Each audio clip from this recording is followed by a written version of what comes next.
Good morning student. हम देख रहे थे पाठ क्रमांक 5 मधुबन।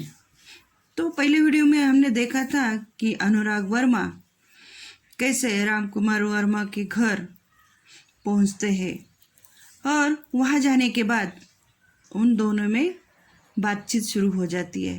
तो सबसे पहले लेखक अनुराग वर्मा ने डॉक्टर को प्रश्न किया था कि ये जो काव्य लिख रही है तो वो काव्य की रचना की प्रेरणा उनको कहाँ से और कैसे प्राप्त हुई थी, उस बारे में उन्होंने बहुत अच्छा सा सवाल का जवाब दिया था कि मैं जब 1921 साल की बात है तब वो डॉक्टर है 15.5 साल के थे, तभी गांधी जी के असहयोग आंदोलन में उन्होंने भाग लिया था। स्कूल घर बार मम्मी पापा छोड़कर सब छोड़कर वो घर से बाहर निकले थे और जब वो 16 साल के हो गए थे तब उन्होंने अपने हाथ में राष्ट्रीय ध्वज लेकर नगर में प्रभात फेरी लगाया करते थे।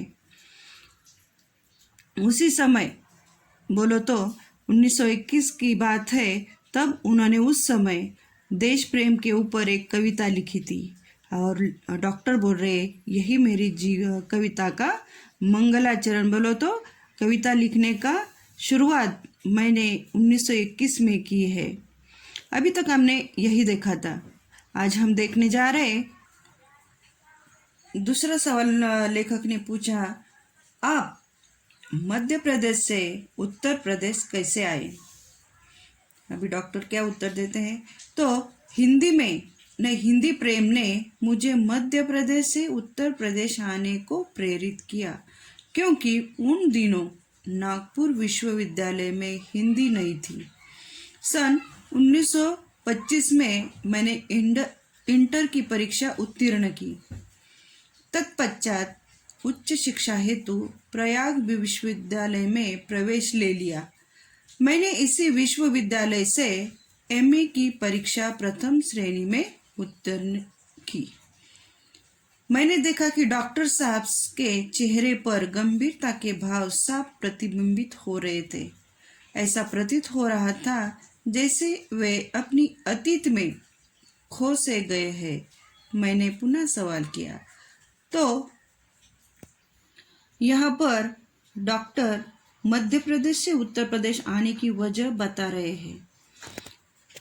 हिंदी प्रेम ने उनको मध्य प्रदेश से उत्तर प्रदेश को आने के लिए प्रेरित किया, क्योंकि उस दिनों में ये जो नागपुर विश्वविद्यालय है उधर हिंदी नहीं पढ़ाई जाती थी करके वो मध्य प्रदेश से उत्तर प्रदेश आ गए। सन 1925 में उन्होंने इंटर की परीक्षा उत्तीर्ण की थी और उसके बाद उच्च शिक्षा हेतु आगे का पढ़ाई करने के लिए प्रयाग विश्वविद्यालय में प्रवेश लिया था। और वो बोल रहे कि इसी विश्वविद्यालय से उन्होंने एमए की परीक्षा प्रथम श्रेणी में वो प्रथम श्रेणी में एमए पास हुए थे। और उसके बाद ये बोलने के बाद ये जो है लेखक जो मुलाकात ले रहे डॉक्टर साहब की, उन्होंने देखा कि जब बोल रहे थे डॉक्टर साहब तब उनके चेहरे के ऊपर गंभीरता के भाव दिखाई दे रहे थे और बहुत गंभीर ऐसे भाव उनके चेहरे पर दिख रहे थे और उनको देखकर ऐसा लगता था कि जैसे वो अपने अतीत में खो से गए हैं। ऐसा लगता है कि जब वो बोल रहे थे तब उनके चेहरे के ऊपर उनके मन के अंदर वो भूतकाल में जो घटनाएं हुई है वही उनके चेहरे पे उनके मन में चल रही ऐसा प्रतिबिंबित हो रहा था।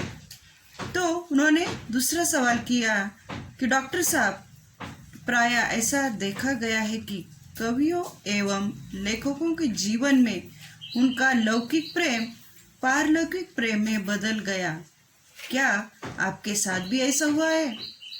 तो लेखक ने जब ऐसा क्वेश्चन पूछा कि आपका जो लौकिक प्रेम यानी अपने जो लोग रहते उनके बारे में सोचने का, उनके संबंध रखने का, उनके साथ प्रेम करने का, तो ये जो लिखते हैं कवि लेखक कविताएं करते अपने जीवन के बारे में लिखते तब अपने लोगों के साथ ये करते शेयर करते, लेकिन जब वो लिखने लगते तब वो पारलौकिक प्रेम में भी बदल जाता है, बदल गया।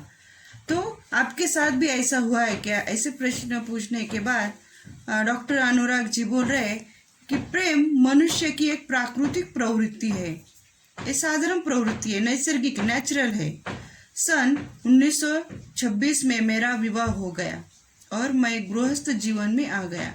और ये जो डॉक्टर है उनका 1926 में विवाह यानी शादी, उनकी शादी 1926 में हुई और वो अपने जैसे गृहस्थ जीवन जीने लगे।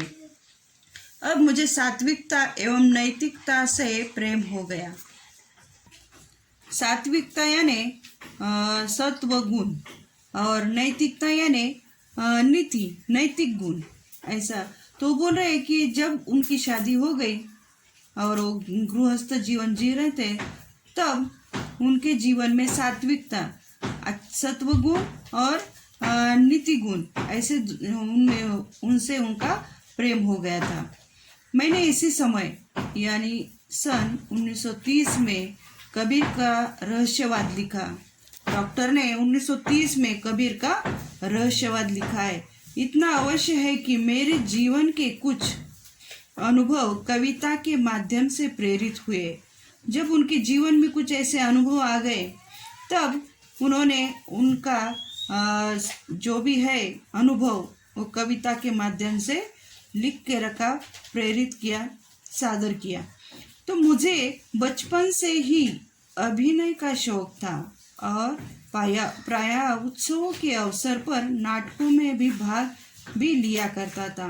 तो ये जो डॉक्टर है ना कि वो खाली डॉक्टर है, तो वो कविता लिखते इसलिए कवि भी है और साहित्य लिखते इसलिए वो लेखक भी है।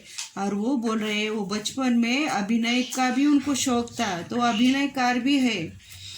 और नाटक जो भी उत्सव होते थे तो उत्सव के अवसर पर वे नाटकों में भी भाग लिया करते थे, यानी वो नाटककार भी है। इतने सारे बातें उनके अंदर है कि आगे का जो क्वेश्चन है हम अगले वीडियो में देखने जा रहे हैं।